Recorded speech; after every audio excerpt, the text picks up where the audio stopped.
कहानी के शुरुआत में हमें रास्ते में जाते हुए दो बसेस को दिखाया जाता है। उस बस में बहुत सारी फीमेल स्टूडेंट्स होती हैं, जो वे सभी अपने क्लास के लिए जा रही होती हैं। उन्हीं में से एक का नाम मित्सुको था, जो दिखने में काफी प्यारी थी। वो अपनी नोट्स बुक में कुछ लिख रही होती है। तब उसकी फ्रेंड्स उससे कहने लगती हैं कि क्या तुम हर वक्त लिखती रहती हो, क्या मिलेगा इस तरह की नोट्स बनाने से? यहाँ देखो सभी लोग एंजॉय कर रहे हैं, तुम भी क्यों नहीं करती? ये कहकर उसकी फ्रेंड उसकी नोटबुक को छीन लेती है और उसका पेन नीचे गिर जाता है। और वो अपना पेन उठाने के लिए जैसे ही झुकती है, तभी हम देखते हैं कि उस समय कोई चीज बहुत तेजी से आती है और उस लड़कियों के साथ उन दोनों बसेस को आधे पर से ही काट देती है, जिसकी वजह से सारी की सारी लड़कियां दो हिस्सों में कट जाती हैं। इसी के साथ जैसे ही मित्सुको ऊपर उठती है, तब यह देखकर काफी हैरान हो जाती है कि यह क्या हो गया। अब क्योंकि वो नीचे पेन लेने के लिए झुकी थी, इसीलिए बच गई थी। यह देखकर बहुत ज्यादा डर जाती है और बस से उतरकर भागने लगती है। यहाँ पर हमें पता चलता है कि इन सभी को काटने वाली चीज कुछ और नहीं बल्कि हवा ही थी, जो सभी को काट रही थी। यह हवा अब मित्सुको के पीछे भी पड़ जाती है। यह देखते हुए मित्सुको चिल्लाते हुए काफी तेजी से भागने लगती है। भागते समय उसे आगे चार लड़कियां और भी दिखाई देती हैं और वो उन्हें झुकने के लिए कहती है, लेकिन काफी देर हो चुकी थी। वो हवा उन्हें भी आधे पर से काट कर चली जाती है। लेकिन उनमें से मित्सुको एक लड़की को बचा लिया था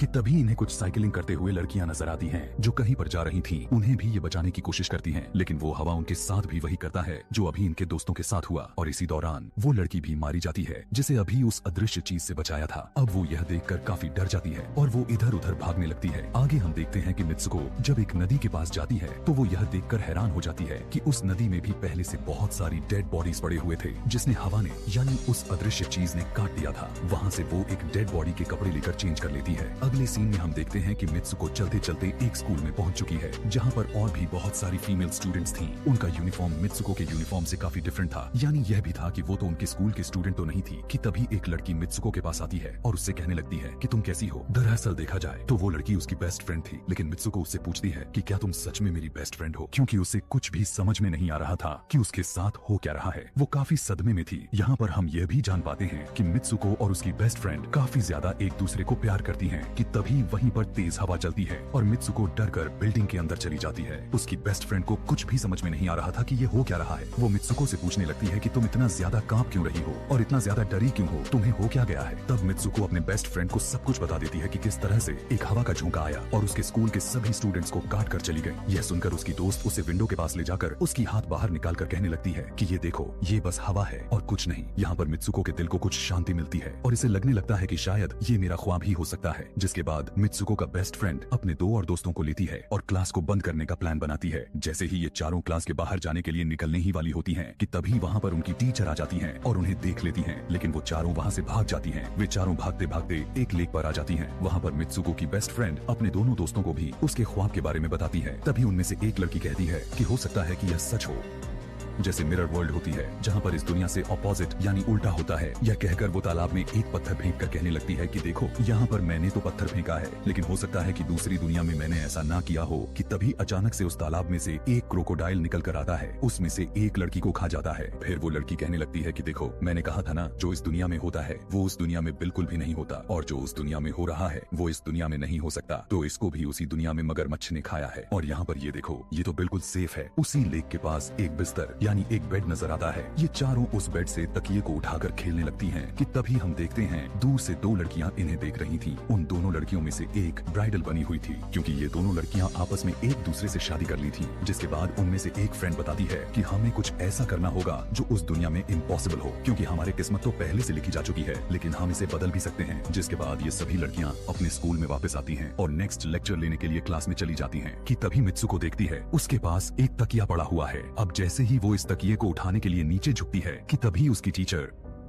पूरे क्लास में गन से फायर करने लगती है। और जैसे ही मित्सुको उस तकिए को उठाकर ऊपर देखती है तो उसके क्लास के सभी लड़कियां मारी जा चुकी होती हैं। और यहाँ पर एक बार फिर वो बच जाती है, जैसे पिछली बार अपने ड्रीम्स में बच गई थी। मित्सुको की टीचर उसके पास आकर कहती है कि तुम्हारी हिम्मत कैसे हो गई, इस क्लास को बंद करने की, तुम्हारा भी मरना तय है। कि तभी उसी वक्त दो लड़कियां और आ जाती हैं और मित्सुको को बचाकर वहाँ से भागने की कोशिश करती है, लेकिन एक दूसरी टीचर वहाँ पर आकर उन दोनों लड़कियों को मौत के घाट उतार देती है। अब जितने भी स्टूडेंट्स की जान बच गई थी, मित्सुको उनके साथ बाहर भागने लगती है, लेकिन स्कूल स्कूल की सभी टीचर्स उन सभी लड़कियों पर फायरिंग करने लग जाती हैं। अब यहाँ पर फायरिंग के दौरान सभी लड़कियाँ जैसे ही वहाँ से बाहर आती हैं, तो यहाँ पर हवा उन्हें काट देती है। यहाँ पर अब मित्सुको यहाँ पर एक बार फिर से अकेली रह जाती है और वो वहाँ से भागकर क्राउड एरिया से होता हुआ पुलिस स्टेशन में जाती है। वो वहाँ पर सब कुछ बताने लगती है। उसकी यह बात सुनने के बाद पुलिस वाली लड़की उससे कहती है कि लेकिन तुमने स्कूल वाली कपड़े तो नहीं पहने हुए हैं। और जब वो उसके सामने एक मिरर को रखती है, तब मित्सुको उस मिरर में देखती है कि वो तो एकदम से बदल गई होती है और लोग उसे मित्सुको के नाम से नहीं बल्कि उसे किसी और नाम से बुला रहे थे। यहाँ पर हमें पता चलता है कि उसकी शादी होने वाली थी। तब वही पुलिस ऑफिसर उसे उसकी शादी के लिए लेकर जाती है। यह देखकर आसपास के लोग उसे कॉन्ग्रेचुलेशंस दे रहे थे। अब जैसे ही वे सभी उसे लेकर चर्च पहुँचते हैं, तो मित्सुको को बेस्ट फ्रेंड भी वहीं पर मौजूद होती है। मित्सुको उससे पूछने लगती है कि यह सब मेरे साथ क्या हो रहा है। तब उसकी दोस्त उससे कहती है कि अभी खामोश रहो, हम अभी किसी के कंट्रोल में हैं। बस जैसा मैं कहूँ तो तुम वैसा ही करो। और यह कहते हुए वो उसका वेडिंग ड्रेस पहनाती है और उसे वहाँ जाने के लिए कहती है। अब जैसे ही वो अपनी मैरिज सेरेमनी के लिए आगे बढ़ती है, तो वहाँ की सभी लड़कियाँ उसका मजाक उड़ाने लगती हैं। यह देखकर उसकी बेस्ट फ्रेंड एक एक करके सभी को मारना शुरू कर देती है। जिसके बाद जैसे ही मित्सुको आगे बढ़ती है, तो उसके ग्रूम की जगह एक ताबूत खड़ा हुआ नजर आता है। उस ताबूत को खोले जाने पर एक बड़ा पिग बाहर निकल कर आता है। मित्सुको उसे देखकर काफी ज्यादा डरने लगती है और एक टूटी हुई बोतल से उस पर अटैक कर देती है। जिसके बाद मित्सुको और उसकी बेस्ट फ्रेंड चर्च से भागते हुए बाहर आ जाती हैं। यहाँ गेट पर भी दो लड़कियाँ इन्हें रोकने की कोशिश करती हैं, लेकिन मित्सुको की बेस्ट फ्रेंड इन्हें मारकर वहाँ से भाग जाते हैं। उधर मित्सुको दूसरी तरफ भाग रही थी, क्योंकि अब उसे लगने लगा था कि उसके साथ कुछ ज्यादा ही गलत हो रहा है। आगे जाने पर एक और मिरर में खुद को देखती है, तो वो एक बार फिर से खुद को बदला हुआ पाती है। अब जिस जगह पर मित्सुको थी वहीं पर रेस हो रही थी कि तभी उसके पास कुछ लड़कियां आकर उससे कहने लगती हैं कि तुम तो बहुत अच्छी रेसर हो, खड़ी क्यों हो, भाग क्यों नहीं रही। और जब वो भागना स्टार्ट करती है, तब वो खुद में काफी एनर्जी फील करने लगती है। जिसके बाद मित्सुको रेस जीतने की पूरी कोशिश करने लगती है। भागते समय उसे अपने डेड फ्रेंड्स भी नजर आती हैं, जो कुछ वक्त पहले उसके स्कूल में मारी जा चुकी थी। कि तभी उसी वक्त उसकी बेस्ट फ्रेंड भी आ जाती है। तभी ये दोनों नोटिस करती हैं कि वही पिग और वो औरतें जिन्होंने इनको चर्च में रोक रही थी, वो सभी इन्हीं की तरफ आ रही थी। भागते समय कुछ लड़कियां मित्सुको से कहने लगती हैं कि इस दुनिया से बाहर चली जाओ। इसके बाद हम आगे देखते हैं कि मित्सुको भागते भागते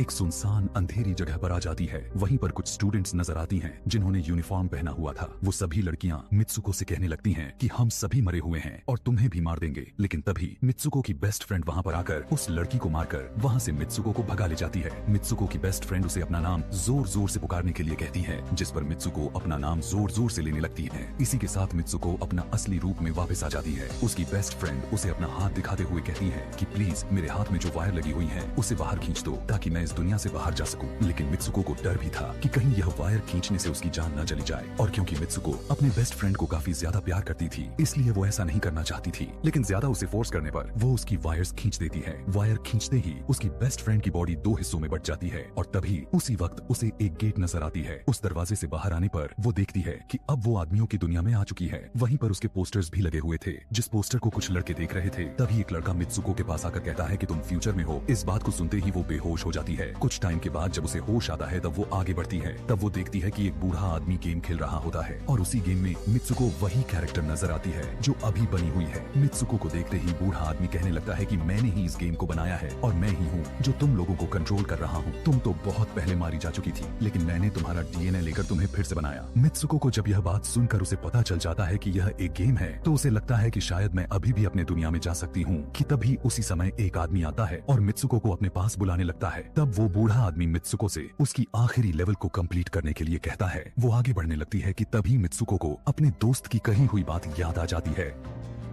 कि अगर हम इस दुनिया में कुछ ऐसा करेंगे जो दूसरी दुनिया में इम्पॉसिबल हो, तो तुम इस गेम से बाहर आ जाओगी। और इसी के साथ वो इस आदमी का गला दबा देती है और कहने लगती है, बस करो हमारे साथ खेलना। यह कहकर मित्सुको उस बूढ़े आदमी की छड़ी को उठाकर अपने पेट में घुसा देती है, जिस वजह से उसकी मौत हो जाती है। और यहाँ पर हम देखते हैं कि बूढ़ा आदमी यह सोच भी नहीं सकता था कि मित्सुको ऐसा कुछ कर सकती थी। और इसी के साथ उसकी डेस्टिनी पूरी तरह से चेंज हो जाती है। वो इस दुनिया में यानी गेम में तो मर चुकी थी, लेकिन असली दुनिया में वो अभी भी जिंदा थी। आगे हमें ये भी दिखाया जाता है कि मित्सुको के बाकी के कैरेक्टर्स भी किसी न किसी वजह से अपने आप को मार लेते हैं और अब वे सभी गेम का पार्ट नहीं थे। अगले सीन में हमें मित्सुको को बर्फीले जगह पर लेटा हुआ दिखाया जाता है और अब वो अपने रियल वर्ल्ड में आ चुकी थी। और इसी के साथ यह दिमाग घुमा देने वाली कहानी यहीं पर खत्म हो जाती है। आगे और भी ऐसे ही एक्सप्लेनेशन मूवीज देखने के लिए कॉमेंट में नेक्स्ट लिखना ना भूलें। Thanks for watching.